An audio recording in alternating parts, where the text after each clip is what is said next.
La consulta dice: al informarme leo que la ciencia cósmica o cosmosofía son señaladas como revelaciones o conjunto de revelaciones.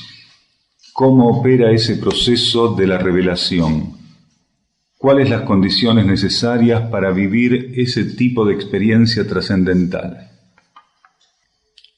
Todo lo que puede entenderse como revelación para el ser, como genuina revelación, como un aporte que no proviene de su relación o el funcionamiento de leyes materiales, sino de leyes supramateriales, suprafísicas, internas, en la misma medida que un ser ya está trascendiendo aspectos ilusorios que son comunes al general de la humanidad, en la misma medida aproximadamente comienza a ser depositario de estímulos internos que podrían manifestarse o mostrarse como revelaciones, como aportes de la propia conciencia interna del individuo, o como aportes de jerarquías o de entidades a través de la propia conciencia interna del individuo, para que el individuo vaya gradualmente sosteniéndose en la sintonía con otros aspectos de la ley, de la energía, de la existencia, en este plano, ensayando aquello que lo espera, o preparando la superficie del planeta, tornándose receptor de esas revelaciones,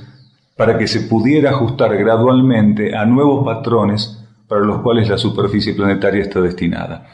Entonces, en la misma medida que un individuo trasciende aspectos ilusorios, que son los aspectos con los cuales está preso el común de la humanidad, en la misma medida él podría tornarse depositario o receptor de revelaciones internas.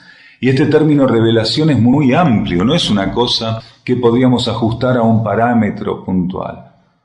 Todo lo que un ser necesita aquí en el mundo material para trascender su dependencia, encapsulamiento y relación con el mundo material en algún grado es lo que se le va revelando. Se le revela en forma de vivencia, se le ofrece esa revelación en forma de prueba, de experiencia, de aprendizaje. Puede tomar una revelación interna cualquier tipo de condición, cualquier tipo de formato. Lo que tenemos que entender es que más allá del formato que tome, más allá de cómo se presenta la conciencia, todo estímulo interno que ofrezca salida a lo que ocurre en este plano y con lo cual estamos relacionados es en algún grado una revelación interior. Cuando cualquiera de nosotros, en la situación que fuera, recibe un estímulo que le permite encontrar una salida que está por sobre encima de las salidas o de las supuestas soluciones que ofrecen las leyes materiales, está recibiendo una revelación. Aquella salida, aquel ofrecimiento, aquel estímulo es una revelación. Se le está revelando al ser otros aspectos de la realidad que podrían proyectarse en el tratamiento de esto que él vive en este plano y nivel. También estas revelaciones pueden entenderse en esta transición planetaria como la nueva instrucción que conjuntos de seres, una minoría en el planeta presente, en la superficie del planeta presente, pueden estar recibiendo para comenzar a preparar la superficie planetaria para aquello para lo cual está destinada. La superficie planetaria va a vivir la restauración del equilibrio, de la armonía, va a comenzar a ser regida por otras leyes, va a salir de la ley del karma material para ser preparada para esta cuestión de expresar la ley de ciclos o ley evolutiva superior. Y todo lo referente a este nuevo ciclo, a esta nueva humanidad, a este nuevo circuito de energías, tanto planetario como humano, a los distintos aspectos de la vida cósmica, galáctica, a este nuevo código genético que algunos ya comienzan a aportar, a expresar y gradualmente a desenvolver. Todo eso conforma parte de una gama de revelaciones internas. Esto es el aporte de la actualización de la ciencia cósmica para el hombre de superficie. En un volumen importante, estas revelaciones internas, que son ofrecidas a través de nuestra propia conciencia interna, provienen de los centros intraterrenos, de los centros donde civilizaciones de alto nivel evolutivo, de los niveles internos del planeta, operan. Civilizaciones que están en contacto con las mónadas de los seres humanos de superficie que ya están en condiciones de tornarse receptores de una realidad superior, comenzar a experimentarla, profundizarla, aplicarla, sostenerla. Mónadas despiertas, quiere decir espíritus despiertos, para que un ser pudiera recibir hoy una revelación interna, acorde a la actual necesidad planetaria de la humanidad y a la propia necesidad individual, él necesitaría estar despierto cósmicamente, despierto internamente. Un ser no puede recibir un estímulo actualizado y actualizante si él no está en una condición de receptividad puntual. Y esa condición de receptividad puntual, en esta instancia de transición, es lo que se puede definir como despertar interno. Mónadas que despiertan, espíritus que despiertan a la realidad interior de la humanidad, del planeta, del sistema solar y de este ciclo que se debe asumir para poder llevar todo este conjunto de fuerzas materiales que incluye distintos campos de vida a un nivel superlativo, una expresión diferente, donde la armonía debiera y pudiera ser una energía estable, imperecedera.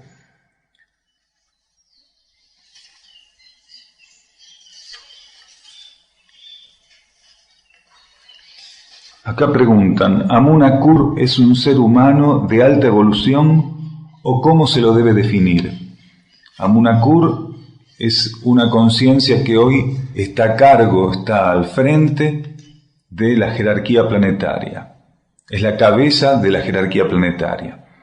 Esta cabeza de la jerarquía planetaria simbólicamente se puede definir como el Señor del mundo, aquel que tiene la encomienda de generar la captación de cierto tipo de energías y volcarlas a la vida planetaria para que la vida planetaria pueda ligarse a la vida solar y a la vida cósmica.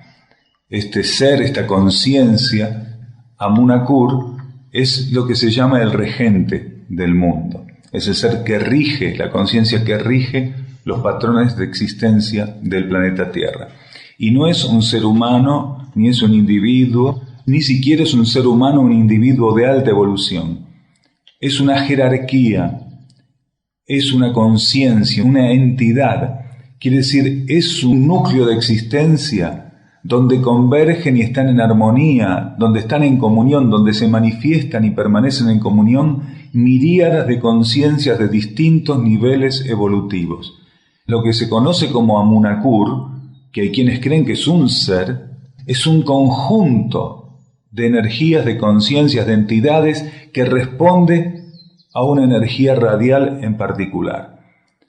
Aunque se lo perciba como un individuo, eso se debe al absoluto estado de armonía, de cohesión, al absoluto estado de comunión donde esas energías convergen y se manifiestan. No es un individuo, no es un ser, es un conjunto de energías. Amun-Akur es la cabeza del centro Mixtlitlán. No solo es la cabeza de toda la jerarquía planetaria, sino que es la cabeza del centro Mixtlitlán, centro regente planetario.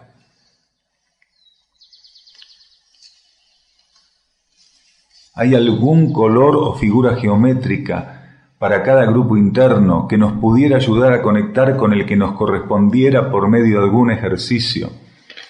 Grupos internos son grandes conjuntos de conciencias, básicamente de almas, preponderantemente de almas. También los grupos internos son conjuntos de energías, son núcleos de energía donde la presencia de mónadas evolucionadas o de mónadas que tienen tareas específicas están presentes o se hacen presentes. Pero básicamente son los grandes conjuntos de almas. Y aquí preguntan si esos conjuntos internos de almas tienen alguna figura geométrica que los individualice, algún color que los individualice, o que permita, mediante la visualización de un color o de una figura geométrica, poder entrar en sintonía con el grupo interno al cual nuestra alma pertenece, del cual nuestra alma forma parte. Y en realidad eso no se está estimulando en la conciencia humana de superficie en esta transición. No se está pasando una figura geométrica que represente o identifique el grupo interno al cual el ser pertenece, ni un color, ni nada que tenga realmente que ver con el mundo de la forma. Está intentando la energía, está intentando la jerarquía, está intentando la propia conciencia interna despierta, que nosotros empecemos a resolver el acercamiento con aspectos internos de la vida, con aspectos internos de la existencia, con campos de la existencia más profundos que estos del mundo formal, empezamos a resolver ese acercamiento de un modo diferente, no de este modo tan ligado, tan preso, tan encapsulado, tan limitado y limitante del mundo de las formas. Nosotros sabemos que existe una geometría sagrada, sabemos que existe un carácter sagrado en los símbolos geométricos, en las figuras geométricas, como en los números, como en las letras, como en toda energía que pudiera servir en algún momento para relacionar o representar para nosotros algunos aspectos de la realidad de un modo superior. Pero no es en este momento que se está estimulando eso para el hombre de superficie. Tenemos que empezar a definir nuestro reconocimiento de estos núcleos internos, de estos grupos internos, como de otros tantos o todos los aspectos de la vida interior o de la vida supramental, aprender a definirlo en el reconocimiento de patrones vibratorios. Es un patrón vibratorio, es una energía la que nosotros tenemos que empezar a diferenciar.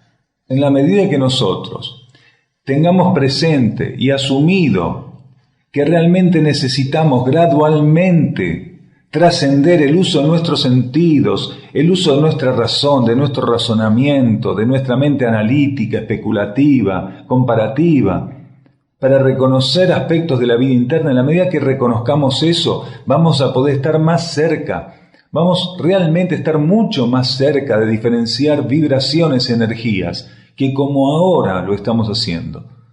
Nosotros en este momento somos seres altamente discapacitados para reconocer los patrones vibratorios de los aspectos internos de la vida, que son inmensamente superiores,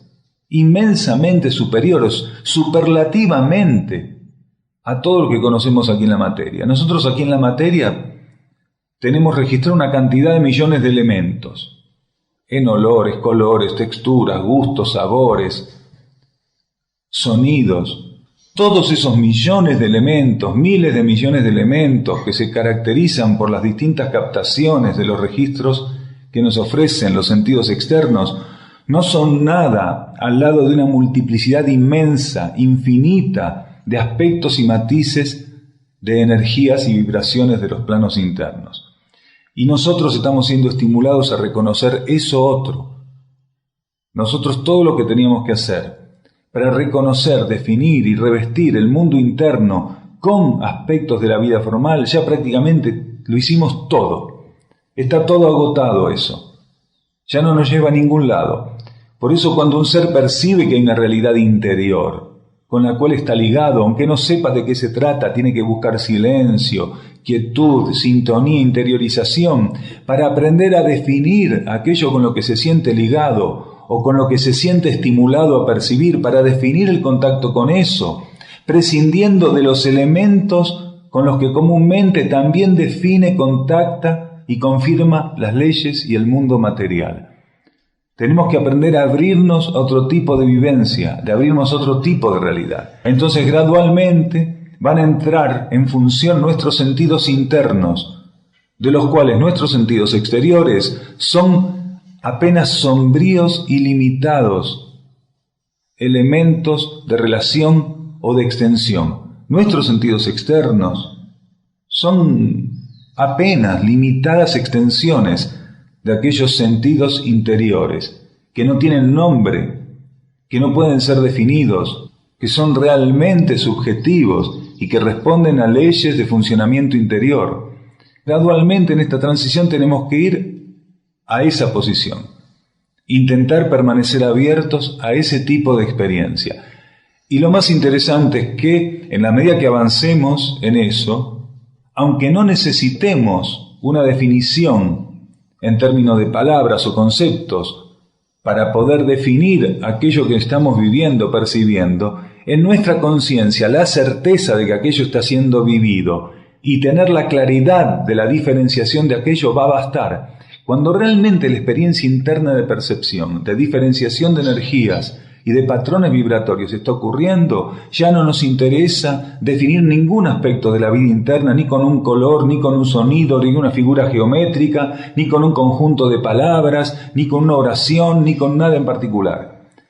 Porque a partir de ese momento nuestra conciencia se amplía y notamos una total ineficiencia y una total limitación de cualquier aspecto de la vida formal que quisiéramos utilizar para definir lo que no tiene definición desde el mundo de la forma y la materia.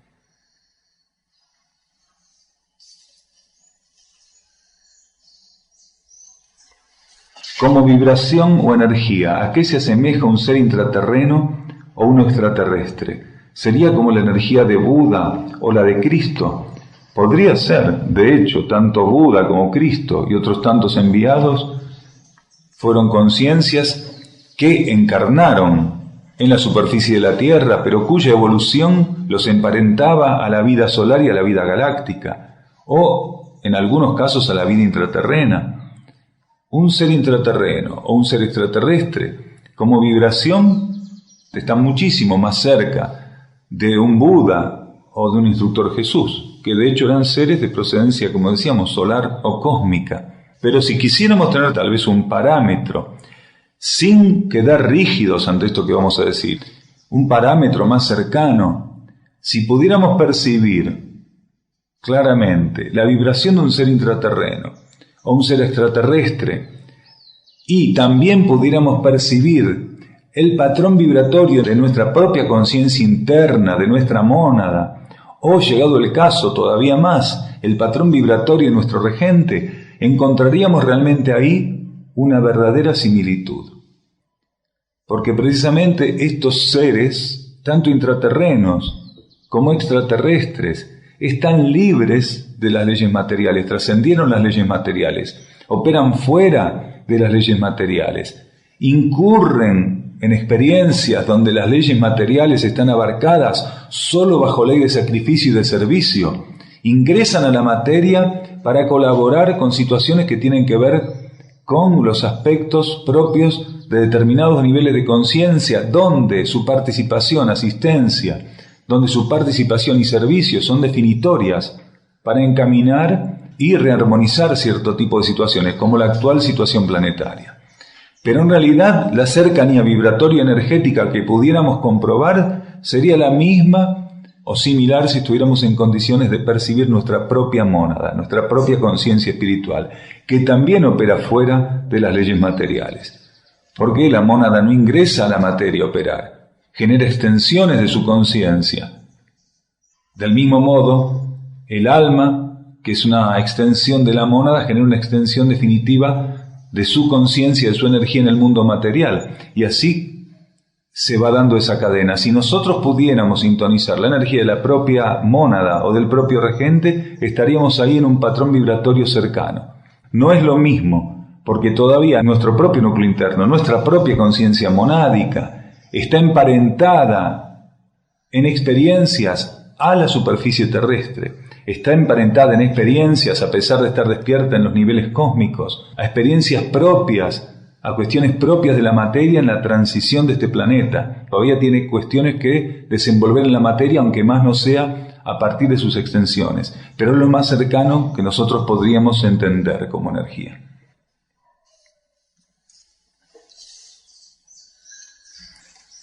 En el subconsciente está el momento en el que vamos a morir.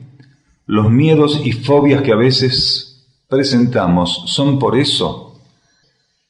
Los miedos y fobias que nosotros a veces vivimos están relacionados a experiencias pasadas, que se albergan en nuestro subconsciente y también se albergan en el subconsciente general de la humanidad. Todo tipo de experiencia traumática, todo tipo de prueba, experiencias desencarnatorias, momentos de muerte, todas las variedades, todos los tipos, todo lo que hemos vivido a lo largo de todas las encarnaciones. Incluso hacemos referencia a nuestro paso por el reino animal, el reino vegetal, el reino mineral. Todo eso está guardado de algún modo, con mayor o menor síntesis, según el proceso evolutivo que el ser ya está viviendo, en el subconsciente. Esto está totalmente presente en el subconsciente. Según el nivel evolutivo que el ser está transcurriendo, eso puede estar guardado, custodiado, reservado, ya bajo un patrón de síntesis o bajo los aspectos más crudos de esas vivencias. Porque en el subconsciente también se viven procesos purificatorios. El subconsciente también va viviendo etapas de limpieza, donde la síntesis de los procesos evolutivos van quedando más que el formato crudo de las vivencias. Esto según la experiencia evolutiva que se va teniendo. Ahí no está en el subconsciente esto que va a ocurrir en todos nosotros en el momento, que es pasar por la ley de muerte en esta actual encarnación. Eso todavía no está, porque al subconsciente va lo que ocurre momento a momento. En el subconsciente va quedando lo que ocurrió. Es un reservorio. El subconsciente es un depósito. Y nosotros somos responsables, más o menos directos, de la cualidad o de la condición de aquello que va a pasar a ese reservorio, de aquello que va a pasar a ese depósito. ¿Dónde está entonces esto que va a ocurrirnos en algún momento? Eso está presente, repartido como una misma energía, pero bajo distinta condición, tanto en nuestra alma como en nuestra conciencia monádica. Nuestra mónada, nuestra conciencia espiritual y nuestra alma son quienes saben y quienes van llevando a esta energía reencarnante que es el ego y a los vehículos de la personalidad gradualmente al momento en que tienen que pasar por la ley de muerte. Nuestra conciencia superior, nuestra mónada, es quien imprime aspectos de su voluntad que definen que estemos encarnados todavía. Mientras la mónada siga polarizando aquellos aspectos de su voluntad de un modo en particular, en las extensiones, en sus extensiones operantes en el mundo material, la energía reencarnante, el ego, sigue con su experiencia. En el momento en que la mónada previó que el ego se retire de la materia, todo eso pasa por ley de muerte.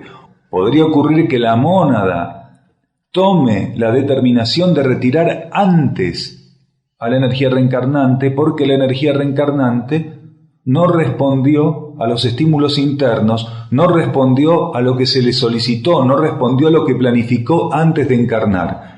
Entonces podría ser que la mónada cambie ese sostén polar y retire su extensión del mundo material a través de su operadora directa, que es el alma.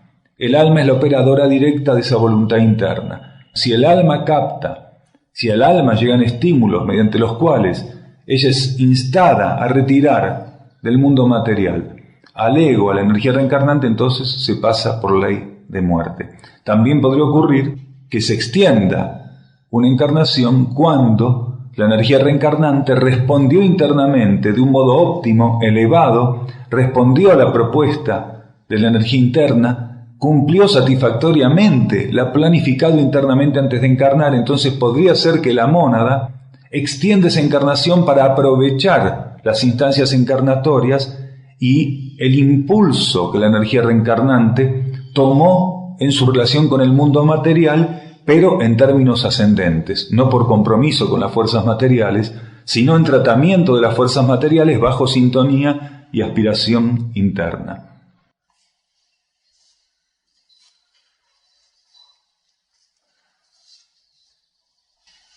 ¿Por qué algunos seres despiertos internamente, aun viendo sus errores, percepción otorgada como una dádiva por su propia alma, no trabajan en sentido contrario a ellos, como alguna vez se dijo en estas charlas, y se quedan inércicos y sin verdadera respuesta? Para poder trabajar en sentido contrario a los errores que percibimos, tenemos en algún grado no solo que haber percibido el error, sino haber superado la identificación con las fuerzas materiales, que son protagonistas sustanciales y mayoritarias de los errores que cometemos. Los errores son necesarios para la evolución, por eso no deberíamos histéricamente, obsesivamente, tornarnos seres que buscáramos evitar los errores, sino seres que viviéramos esta relación con el mundo material lo más flexible posible, y cuando mediante la experiencia de esa flexibilidad cayéramos en un error, con la misma flexibilidad trabajar en sentido contrario al error. Quiere decir, compensar lo que generamos con el error. Hay seres que ya están haciendo esa experiencia. Lograron flexibilidad en términos evolutivos. Cometen un error e inmediatamente buscan revertir eso, trabajan en sentido contrario al error. Ahí el error tiene un valor intenso, inmenso, grandísimo. Distinto es que el ser incurra en el error y arme la doctrina del borrado, del no reconocimiento, de la no asunción. Entonces el error comienza a pulsar de un modo en particular y va generando toda una sobrecarga y un retorno de aspectos kármicos con los cuales el ser va a tener que trabajar intensamente. Aquel que recibe la comprensión de un error como una dádiva, como dice acá la persona, la comprensión del error, pero no trabaja en sentido contrario a él, es que falta todavía que él trabaje en la identificación con las fuerzas que sostienen, confirman la energía del error. Él está inércicamente atrapado en eso, pero también está confirmando su identificación con esas fuerzas. Y esto es lo que hay que tratar de trabajar profundamente. El reconocimiento del error, inmediatamente estar atentos para permanecer abiertos a la energía interna que nos va a nutrir particularmente de la sustancia que necesitamos para revertir un error, con el estado caótico que tiene la superficie del planeta. Sin asistencia interna, un ser, por más que viera el error en el que cayó, no podría revertirlo. Quiere decir que al momento de reconocer el error, el ser inmediatamente empieza a ser asistido internamente.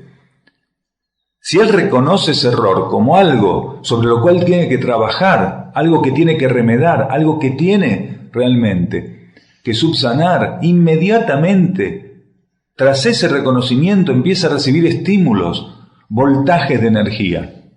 Si esos voltajes de energía no son utilizados para revertir el error, la conciencia interna retira esos estímulos y deja que el ser resuelva esa experiencia con los juegos de fuerza de la materia. Queda enredado en todo un proceso del error propio de la identificación de las fuerzas que colaboraron para que se genere el error y no con los núcleos internos que le están ofreciendo liberación, que ofrecen al ser impulsos de liberación, por los cuales podría trabajar en sentido contrario al error.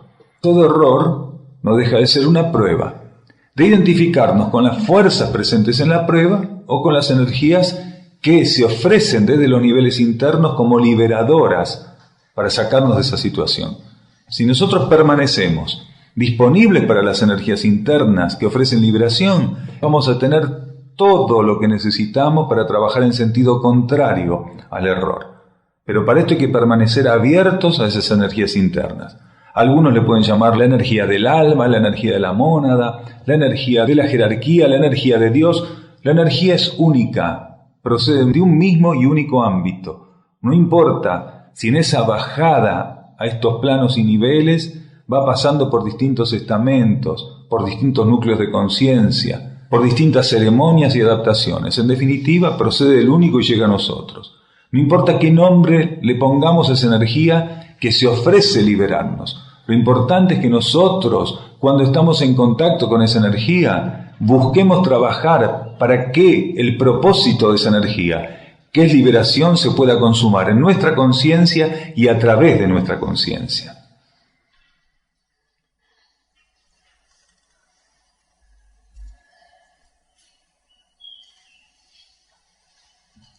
¿Cómo puede uno salir de una situación que sabe que no le da equilibrio?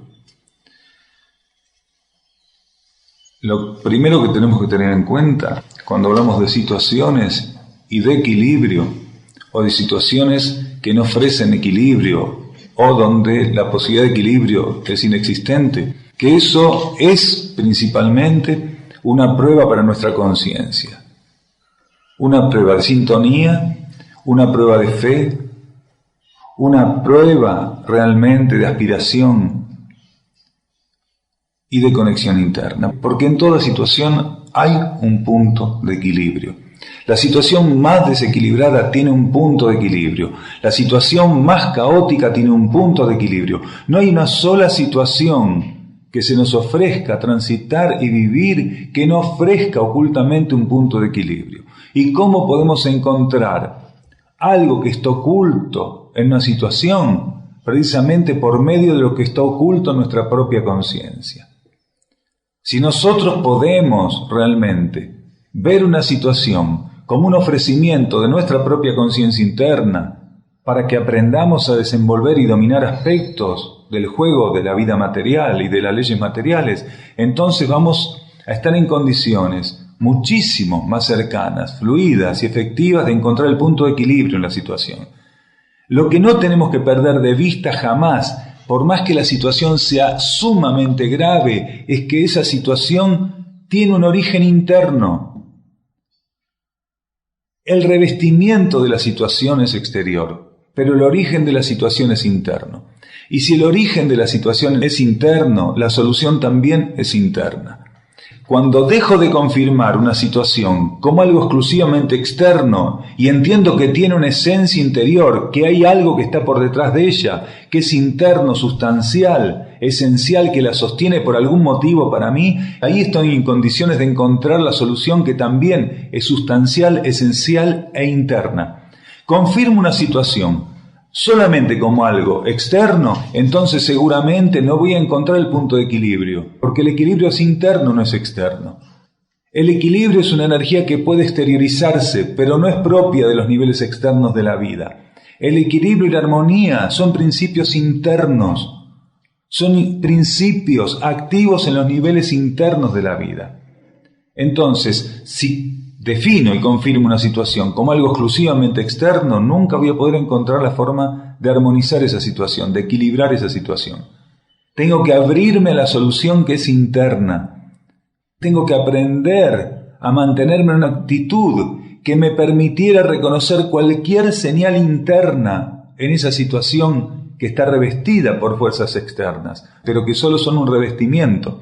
Si trato de estar atento, si trato de encontrar lo que no existe aparentemente en la situación, que solo existe en mi interior, gradualmente, entre la búsqueda interna que estoy propulsando, entre aquella búsqueda de aspiración de mi propio interno y la esencia interna de la situación, voy gradualmente a comprobar esto. Voy realmente, de modo gradativo, a comprobar que existe un punto de equilibrio que es interno.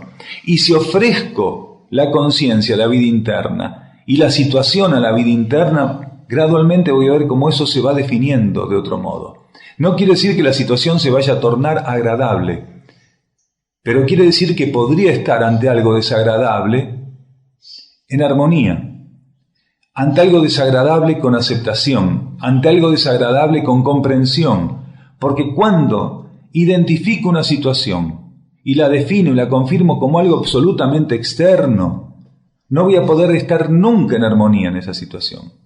Tener presente que eso que está ahí para nosotros, que eso que se está colocando para nosotros, tiene origen interno y que solo en sintonía con la esencia interna que sostiene eso, voy a poder definir de otro modo mi participación. Y la situación planetaria, que cada vez se torna más caótica, exige que comprendamos esto y que estemos dispuestos a ensayarlo de un modo cada vez más profundo y estable. Entonces el equilibrio, lo que fuera que debamos encontrar para armonizar con la situación, gradualmente va a emerger. En la misma medida que no nos identifiquemos con aquella apariencia estrictamente material de la situación.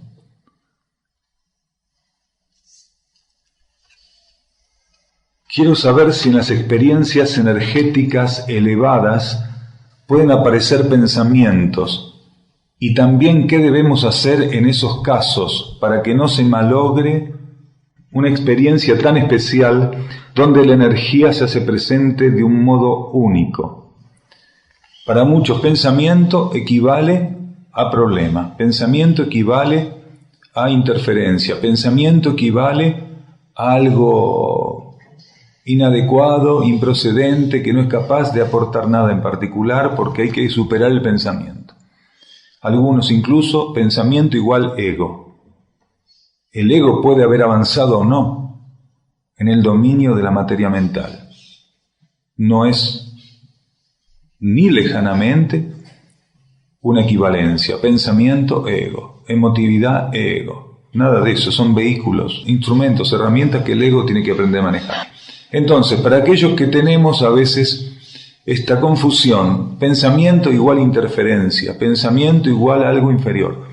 El pensamiento también está en transición en este momento en el planeta.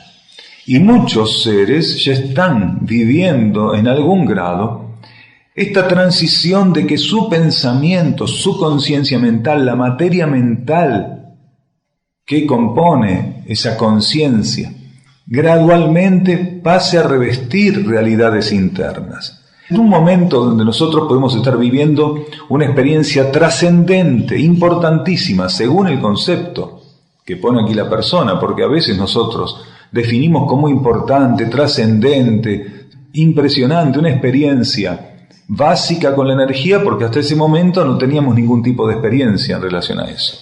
Cuando comienzan a darse algunas experiencias, las vemos como superlativas en grado absoluto. Y no es así. No es así. Generalmente son los primeros impactos que tenemos con ese tipo de experiencias lo que genera este llamado de atención, esta actitud nuestra tan particular, ante experiencias que son básicas.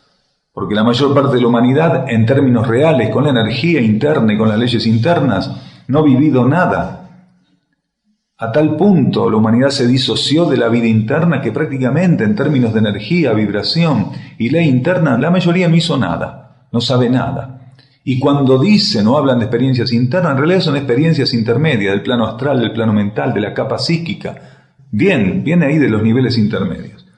Pero volvamos a la pregunta. Entonces, un ser que puede estar viviendo una experiencia genuina en términos de energía, podría ver cómo afloran pensamientos. Y los pensamientos podrían ser parte de esa experiencia genuina y profunda. Podría ser tal vez una de las primeras veces, si no la primera, donde la materia mental emergiera de un modo diferente, revistiendo aspectos superiores de la energía y de la propia vida interior. Cuando emerge un pensamiento y estamos en una actitud de introspección, de quietud, de interiorización, de lo cual deberíamos cuidarnos para no hacer nunca, es ponernos a evaluar qué es eso que está ahí, de qué se trata, qué condición tiene. ¿Será un pensamiento evolutivo? ¿Estará revistiendo mi vida interna? ¿Será algo de mi personalidad? ¿Será algo de las fuerzas involutivas? Uno tiene que tratar de no alimentar ningún aspecto del revestimiento que aquello esté teniendo ahí para nosotros, esté ofreciendo para nosotros. Esto no quiere decir que uno puede cerrar los ojos y dejar afuera eso. Solamente no alimentarlo, no medirlo, no compararlo, no analizarlo, no racionalizarlo, no especular con eso. Si eso formara parte de la propia vida interna al momento de interiorizarnos, cuanto menos racionales, especulativos y comparativos estuviéramos con eso que apareció ahí, más se sublimaría y se ofrecería a nosotros del modo más elevado, sintético y profundo. Y si por el contrario fuera una pequeña manifestación o una irregular manifestación de nuestro campo mental que afloró por falta de entrenamiento, de purificación, por una sintonía inestable, si no lo alimentamos se diluye.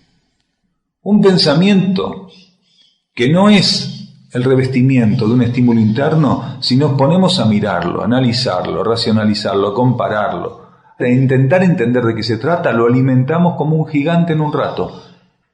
Y sin querer, sin darnos cuenta, a los 2 minutos de lo que podría haber sido una experiencia trascendente, estamos jugando con la mente. Y nos pasamos 10 minutos aislados del mundo, pero sumidos en una cápsula psíquica.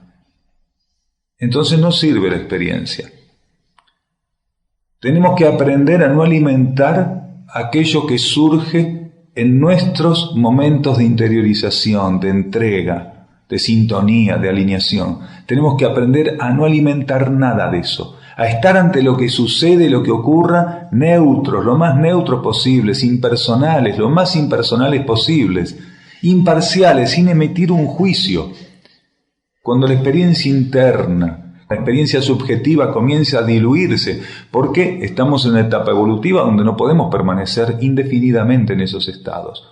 Uno puede permanecer 1 minuto, 5 minutos, 1 hora, pero eso se va a diluir para que todo aquello que hubiéramos capitalizado o que se hubiera aplicado en nuestra conciencia mediante esa instancia de interiorización pudiéramos desenvolverlo, aplicarlo y confirmarlo como una energía propia de la actividad externa, quiere decir para aplicarlo a la actividad exterior. Entonces, recién cuando salimos de ese proceso, cuando volvemos de esa instancia de interiorización, de quietud, Si fuera necesario, recibiríamos estímulos reflexivos que nos pondrían ante aquello que se cruzó durante esa instancia de interiorización y de silencio. No es necesario ni siquiera que intentemos recordar de qué se trataba aquello que cruzó en un momento de interiorización, porque si fuera realmente importante para nosotros, internamente seríamos estimulados para que eso volviera a nuestra conciencia y seríamos estimulados para comprender la esencia de aquello también. Y el rédito que correspondiera se instalaría. Podría ocurrir también que en una instancia de interiorización un pensamiento se cruzara y que nosotros, a pesar de estar en una posición de impersonalidad, de neutralidad, de imparcialidad, la mayor que pudiéramos, se empezara a desenvolver o a presentar la esencia de aquello que estamos observando. En ese caso, podría ser que todo el proceso estuviera preparado y previsto por la propia conciencia interna para sumirnos en un trance reflexivo, porque la conciencia interna también nos sume en trances reflexivos. La imparcialidad que fuéramos capaces de aportar, la neutralidad que fuéramos capaces de aportar, permitirían que si fuera en realidad, en vez de un absoluto silencio con un vacío de plenitud, fuera esto otro, de una práctica o un ejercicio espontáneo de interiorización reflexiva, lo que tuviera que ocurrir nos encontrara disponibles. Por eso no hay que tener una posición tomada. Tenemos que estar abiertos, flexibles, permeables, impersonales, neutros, pero sin una posición tomada, sin tener una coraza en relación a algo en particular.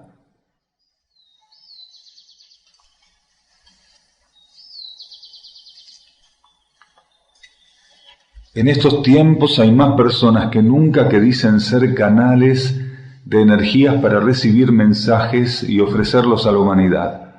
No voy a entrar en juicios, solo quiero compartir mi experiencia. Hace poco estuve en una reunión con un grupo donde una mujer dice recibir información de la Virgen, de lo que debe hacer y de lo que debe pasar a las personas. Yo siento un circo en todo esto, donde la emoción es lo que predomina. Al final me siento peor, porque no sé si es falta de fe. ¿Puede ser esto? ¿Qué relación tendría la fe con esto otro? No es falta de fe, ni sobra de fe. A veces ante cierto tipo de símbolos creemos que tenemos que estar con una actitud de fe. ¿Qué es una actitud de fe?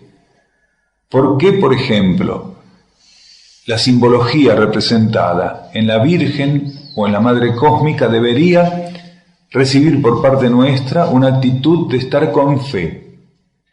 ¿Por qué esta cosa de para algunas cuestiones usar esta palabra, fe? ¿Por qué este mal empleo de la palabra fe? ¿Por qué para algunas cosas creemos que necesitamos fe? Si una persona va a un ámbito y vive una experiencia como la que relata aquí este ser, está viviendo un aprendizaje, está viviendo realmente una purificación y no debería sentirse mal ante un aprendizaje y una purificación. Porque hoy más que nunca, todos aquellos seres que formando parte de la jerarquía operaron hace 2000 años, más que nunca, evitan contacto externo con la conciencia de la humanidad. Hoy más que nunca, todos estos seres que trabajaron hace 2000 años se conectan con la humanidad en los niveles internos, a nivel monádico, y no están propulsando ni trabajos mediúmnicos, ni trabajos de automatismo psíquico, ni mensajes continuos, diarios, y mucho menos dar instrucciones de lo que hay que hacer, cómo hacerlo, cuándo hacerlo, con quién hacerlo. Todo eso forma parte del psiquismo planetario. Entonces, la persona aquí tiene que darse cuenta que el malestar que está teniendo es de otro origen. Es de estar respondiendo a un tipo de convocatoria sin la capacidad de estar ante esa prueba como hay que estar. Con la gratitud de que podamos, de que se nos permita constatar de que algo en particular no es aquello que dice ser y que nosotros estemos en condiciones de no comprometernos ingenuamente con energías que son intermedias, que son psíquicas, que forman parte de la acción y predominio de las fuerzas involutivas y disuasivas en la superficie del planeta, y no de energías y de leyes internas, y mucho menos de jerarquías que están trabajando aquí en el planeta. Entonces ese malestar tiene que ser entendido en el verdadero sentido. Si es entendido en el verdadero sentido, se diluye y el ser va a reconocer en ese desacomodo el síntoma de estar ante aquello que no tiene validez ni ofrece salida evolutiva. Y la persona dice, mucha emoción, emotividad, campo astral. La emoción es lo que predomina, y lógicos. Si son trabajos mediúmnicos, ya no sirven más estos trabajos mediúmnicos. Esos trabajos mediúmnicos de captar entidades del plano astral que se hacen pasar por jerarquías o por grandes maestros ascendidos o por instructores ya no sirve a nadie ni a nada, no sirve ni siquiera a aquellos que por correspondencia evolutiva los están viviendo y confirmando continuamente. En una época, este tipo de trabajo, este tipo de contacto con los planos intermedios sirvió como preparación para esta etapa actual. Preparó muchas personas para comprender que el mundo formal no era el fin ni el techo de todo, que la vida material realmente era tridimensional en ese aspecto. Era etérico, física, era astral y era mental, y que existía fuera de la materia mundos o dimensiones astrales o mentales. Y los medios trabajaron de algún modo para que esa conceptualización de que había vida por encima de los niveles concretos nos permitiera subjetivizar aspectos de la realidad. Pero hoy ya no sirve ni siquiera los propios medios, ni siquiera quienes están ligados a esa energía. Porque quienes siguen confirmando eso están cerrados a una actualización que la conciencia planetaria, que esta nueva polaridad y que la jerarquía que opera en el planeta, tanto a nivel intraterreno como solar o cósmico, está proponiendo a la humanidad. Ni siquiera ya les sirve a ellos. Por eso tenemos que tratar de no alimentar ese tipo de focos. Y volviendo a la fe no tiene que ver ni con una virgen, ni con una religión, ni con Jesús, ni con Buda, ni con nada. Fe no significa religión. Fe no significa acción religiosa. Fe no significa buscar confianza o autoconfianza para definir, lograr, concretar o confirmar algo en particular o tener la capacidad de convocar energías para enfrentar algo. Fe no tiene que ver con nada en particular de todas esas definiciones. La fe es la energía interna, es una cualidad de nuestra energía interna que nos acompaña en cada encarnación, en voltaje y volúmenes adecuados a cómo nosotros a lo largo de las últimas encarnaciones hubiéramos estado abiertos a la vida interna, abiertos a las leyes internas, abiertos a la realidad y el cumplimiento de la realidad interna. En la medida que nosotros, encarnación tras encarnación, permanecimos receptivos y donados a la vida interna en el mismo voltaje, volumen e intensidad, un caudal de fe nos acompaña en la encarnación actual. Aquellos seres que tienen profunda fe hoy, que su fe actúa como transformadores, que su fe actúa para ligarlos con los mundos internos, que su fe actúa para que la unificación de su conciencia a lo largo de esta transición se concrete, esos seres no necesitan orientar una energía que no puede ser orientada a nada en particular, porque la fe no se puede orientar a nada. La fe es energía absolutamente inteligente. Cuando se dice que un ser tiene que aprender a utilizar su fe, quiere decir que tiene que permitir que su fe actúe. No interferir la fe es una cosa y creer que uno puede tener fe en algo en particular es otra. Cuando nuestra conciencia enfoca algo y dice tener fe sobre ese algo, no sabe de lo que está hablando nuestra conciencia. Estaríamos diciendo, yo tomo un caudal de energía interna y lo empleo y lo oriento a lo que quiero. Nosotros no estamos en condiciones de tomar ningún caudal, ningún tipo de condición, cualidad de la energía interior y aplicarla sobre aquello que quisiéramos, cuando quisiéramos y cómo quisiéramos. Por eso esto de usar la fe para algo en particular es una ilusión que hay que trascender. El ser tiene que permitirle a la fe actuar cuando él, reconociendo que sólo la vida interna es aquello que puede guiarlo en la materia, queda en el vehículo de su fe, transitando el mundo material.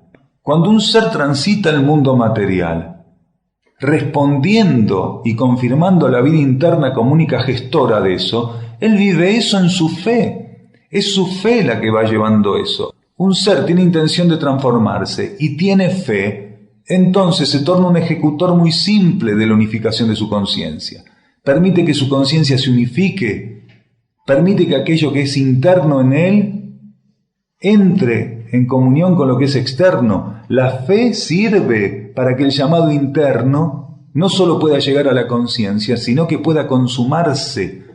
Pero la fe no tiene religión ninguna, la fe no procede de ninguna religión, de ningún concepto, de ningún dogma, ni puede en ningún momento, no importa cuál sea la condición evolutiva del individuo, dejar de estar presente.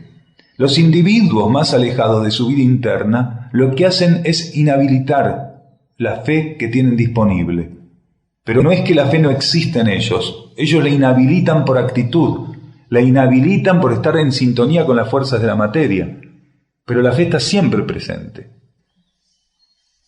Cuanto más me abro a mi conciencia interna, la presencia de esa fe y su volumen y voltaje se incrementan.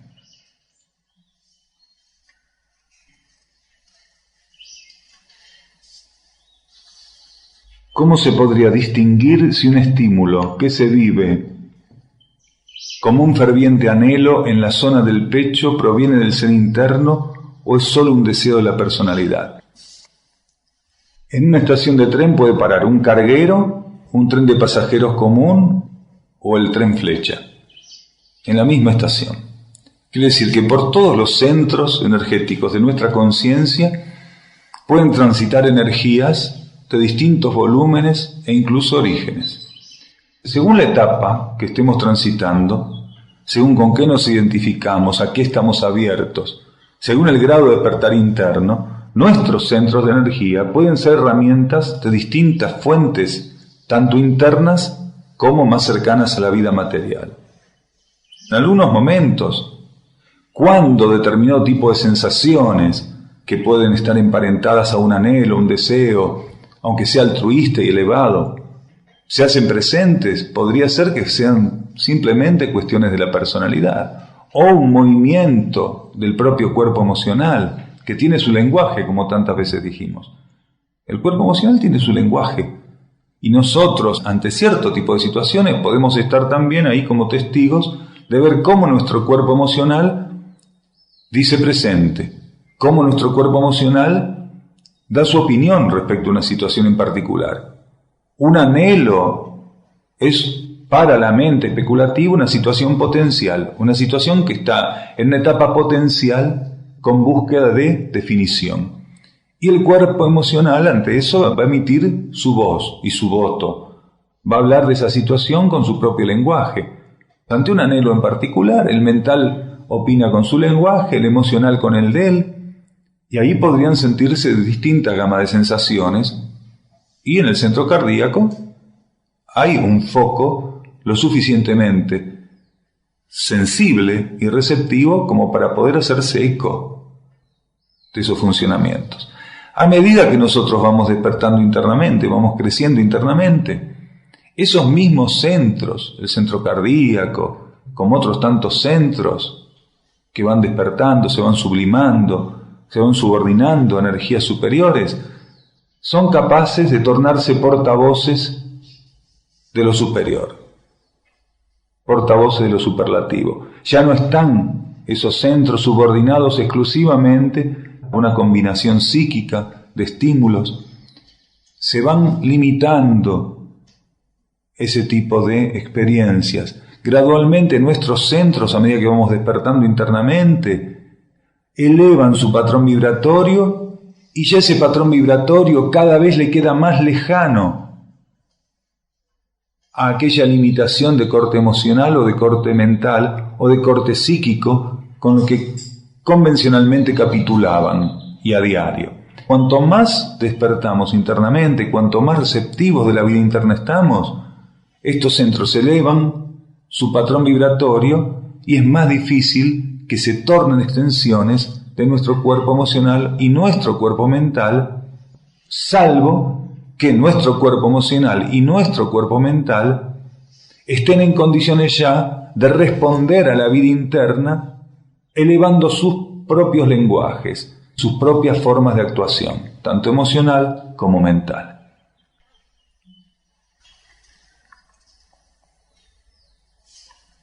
¿Por qué tengo estas dificultades para soltar cosas del pasado? ¿Qué puedo hacer aparte de leer material espiritual o venir a este lugar especial? Todo lo que estuvimos hablando hoy responde esta consulta. Todo lo que hablamos hoy, de algún modo responde esta consulta. Para no quedar presa del pasado, el ser tiene que entrar en sintonía con sus ciclos internos, con su pulso interno. Y cuando entra en sintonía con su pulso interno, el pasado ya no tiene para él ningún tipo de sentido. El pasado no lo persigue, el pasado no es una sombra, el pasado queda donde tiene que quedar, que es archivado en su subconsciente. Y si el ser se sostiene en esa sintonía interna, se sostiene en vivir esos ciclos internos, esos pulsos internos, el pasado mismo se va sublimando, se va purificando, se va limpiando y ya no retorna hacia él como una sombra, como un peso, bajo cualquiera de los aspectos, de los tantos aspectos que el pasado tiene: arrepentimiento, angustia, nostalgia, ira, pesar y tantas otras cosas. Quien no quiere estar presa del pasado, que no alimente el pasado, porque hay un mecanismo por el cual el pasado se torna un elemento continuo en la conciencia. Hay un mecanismo, y el mecanismo está en nuestras manos, y está en nuestras manos también revertir ese mecanismo.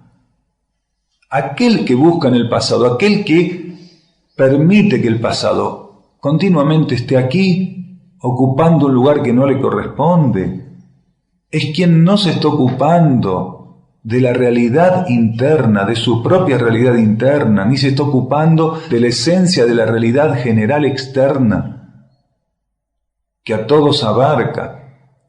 Aquel que está ligado a su pasado continuamente, aquel que no puede salir de ese sombrío pasado que lo persigue, no está haciendo lugar al eterno presente, no está haciendo lugar a esto que hoy se le ofrece vivir. Un ser está encarnado porque hay un ofrecimiento de actualización perpetuo, infinito y constante para él. Un ser no está encarnado para ninguna otra cosa que para actualizarse permanentemente. Permanecer encarnado significa, debería ser entendido por cada uno de nosotros, como un ofrecimiento perpetuo, infinito, constante de actualización. Y el pasado no tiene nada que ver con ese ofrecimiento de actualización. Nosotros internamente tenemos un pulso. Nuestros ciclos internos pulsan, se manifiestan como pulsos para nosotros. Y aquí tenemos que aprender a vivir sintonizando y siguiendo esos ritmos, esos pulsos interiores. Y si podemos dar esos pasos y abrirnos esos pulsos internos, esos ciclos internos, no hay sombra de pasado que se proyecte jamás. Esto no quiere decir que vamos a olvidar todo lo que hicimos, de dónde venimos, quiénes somos, no. Quiere decir que vamos a tomar algún elemento del pasado cuando esos ciclos internos por sí mismos crean necesario que tenemos que tomar algo del pasado y de los propios ciclos internos, de la propia vida interna que pulsa ahí, algún aspecto del pasado nos va a ser presentado. Pero ¿saben con qué diferencia? Con pureza nos va a ser presentado, no con la carga, con la pesada carga enfermiza de la personalidad y del ego. Cuando algo es traído del pasado por nuestra conciencia interna, nos lo ofrece como es, nos lo ofrece como lo necesitamos, nos lo ofrece sin aquella distorsión con la cual nosotros miramos todo lo que ocurrió en nuestra vida y con lo que generalmente como posición tenemos para mirar todo lo que ocurre en nuestra vida y en la ajena. Sin miedos, aprender a abrirnos a lo inédito, a lo desconocido, a lo interno. Nadie que no conociera el silencio puede correr o borrar esas sombras del pasado. Porque quien amara el silencio, quien se abriera al silencio, a la cualidad interna de su conciencia anímica, de su alma, de su vida interna, quien conociera eso, quien experimentara eso, no puede estar ligado al pasado. Porque en el silencio se cura, se armoniza, se eleva, se equilibra. Quien entra en contacto con su vida interna, quien conozca su silencio interior, automáticamente va dejando el pasado atrás en el lugar que le corresponde estar. Deja el pasado en manos de aquello único que puede darle tratamiento al pasado, que es nuestra energía interior. Hay dos formas de ligarse al pasado. De un modo enfermizo, obsesivo, como la personalidad puede hacerlo, o de un modo elevado, transmutador y equilibrado como nuestra conciencia interna puede hacerlo. Si entregamos eso a nuestra conciencia interna, que eso equivale a entregar nuestra vida a la conciencia interna, porque a la conciencia interna no le podemos entregar nuestro pasado y seguir diciendo mi vida es mía y hago lo que quiero. Si entrego mi vida a la conciencia interna, por ende estoy entregando la mochila que cargo con todo lo que está dentro. Y mi vida interna es esa madre perfecta que es capaz de tirar de la mochila incluso lo que nosotros creemos que necesitamos, pero ella sabe que no necesitamos. Y con el pasado nuestra conciencia interna es capaz de hacer lo mismo. Hay cosas que tienen un peso extraordinario para el ego y la personalidad, y para la vida interna no tienen ningún valor. Y la vida interna es capaz de borrar eso, de transmutar eso, de sublimar eso de un plumazo. Pero para eso tenemos que entrar en sintonía con esa vida interna. Tenemos que ofrecernos a esa vida interna. Tenemos que decirle a esa vida interna que estamos sedientos de orden y de armonía y que solamente reconocemos en ella, dadora de orden y de armonía. Entonces nuestro pasado va a ir sublimándose, va a ir transmutándose, va a ocupar el lugar que le corresponde, y en nuestro pasado vamos a descubrir, desde los ojos que la vida interna nos va a habilitar, desde la óptica interna que vamos a ir logrando, en nuestro pasado vamos a descubrir algo que es importantísimo, que es la síntesis y la enseñanza por la cual hicimos toda nuestra trayectoria evolutiva. El pasado es riquísimo. El revestimiento enfermizo del pasado lo colocamos nosotros. Quien realmente quiera trascender aquello que lo agobia de su pasado, que se entregue a lo que desconoce, porque el pasado es lo que conoce. Y quien se entrega a lo que conoce, siempre va a quedar presa de lo conocido. Un ser para trascender esto de ser presa del pasado, tiene que entregarse a lo desconocido, a lo que desconoce. Y esa renovación es la que va a elevarlo, a equilibrarlo, a curarlo, a armonizarlo.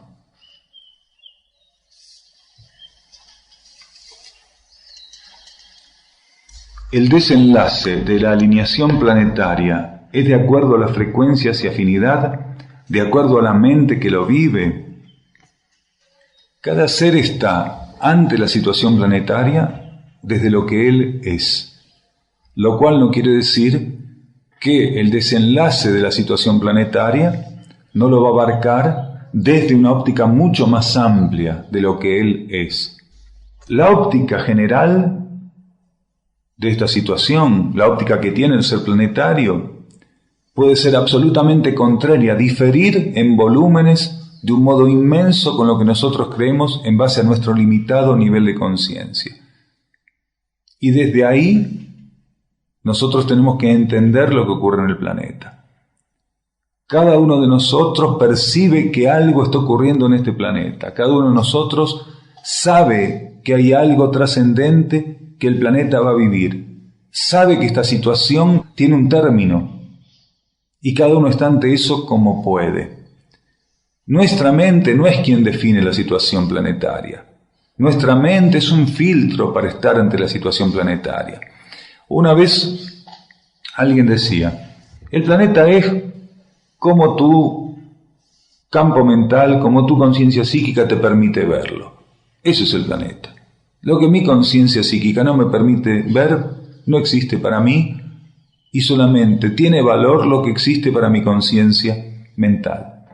Eso es una verdad a medias o una mentira a medias, porque claro que nosotros vamos a estar ante lo que la existencia es desde nuestra capacidad evolutiva, desde nuestra condición evolutiva, desde nuestra conciencia, pero tenemos que estar abiertos a entender que esa condición desde la cual vemos las cosas no es ninguna otra cosa que una absoluta limitación, lo cual no quiere decir que aunque no podamos reconocer la amplitud de la situación y el trasfondo de la situación, no exista una amplitud y un trasfondo que se nos escape.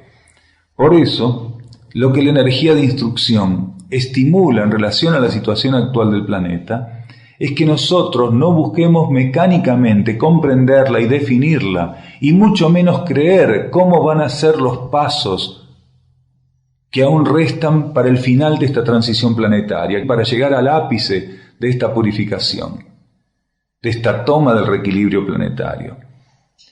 Nuestra mente tenemos que ofrecerla a los niveles internos, nuestra conciencia psíquica ofrecerla a los niveles internos, mantenerla lo más neutra y elevada posible, no comprometernos con la ilusión que desde el campo mental y desde el campo emocional van a ser ofrecidas a nuestra conciencia y que nos van a distanciar profundamente, no solo de lo que ocurre y de lo que va a ocurrir en el planeta, sino que lo que es más grave, nos van a distanciar de nuestra forma de poder cooperar con el plan evolutivo, de poder asistir profundamente la situación planetaria desde la asunción de lo que nos corresponde en términos de plan evolutivo.